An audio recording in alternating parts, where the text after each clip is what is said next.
Hello and welcome to part 2 of my dystopian Olympic class ship build paint vlog. Yeah, cool.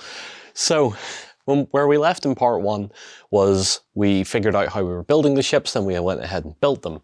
So that was fairly interesting and a lot of fun to do, particularly when you're trying to sort of make it historical but not quite historical because it's Dystopian Wars. Yeah.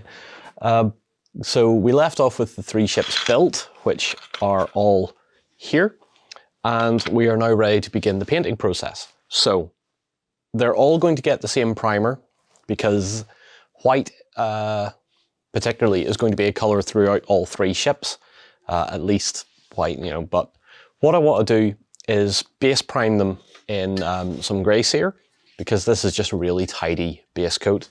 And then I think for Titanic and Britannic, we're probably going to give them quite a heavy overspray of white scar.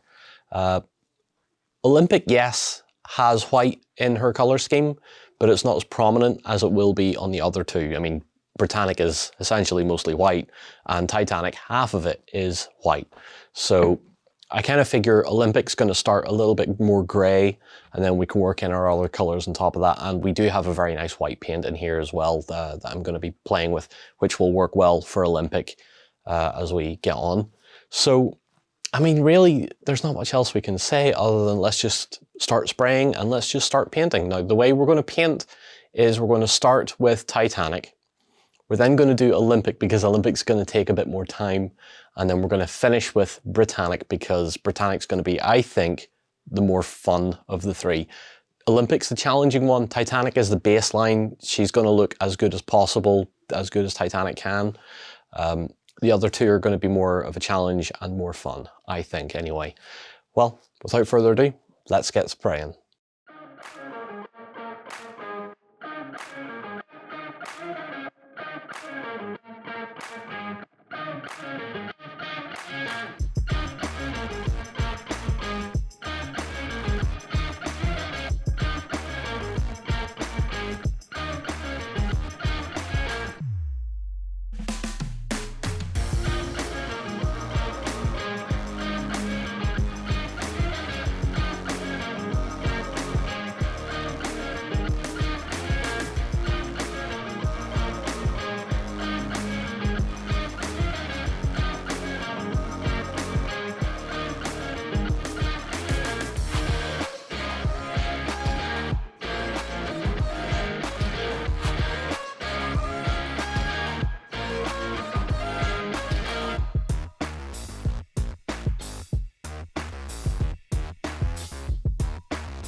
So that is my Titanic finished for Dystopian Wars, and let's not forget how diminutive these models are.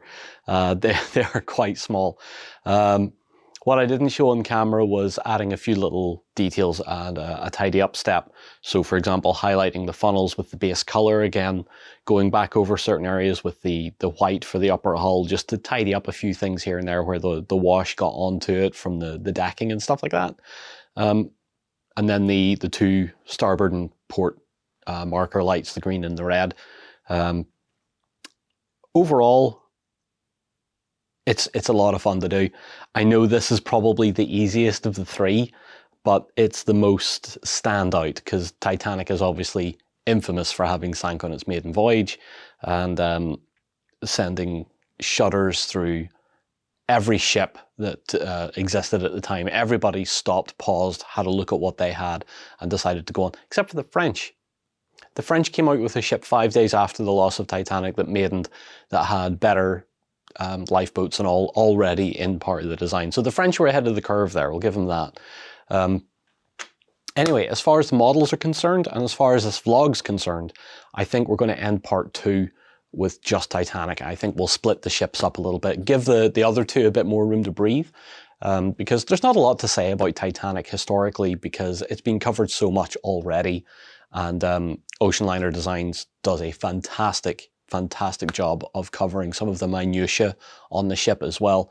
So she really is the baseline for this whole vlog series. So I think we're going to split them off into different videos.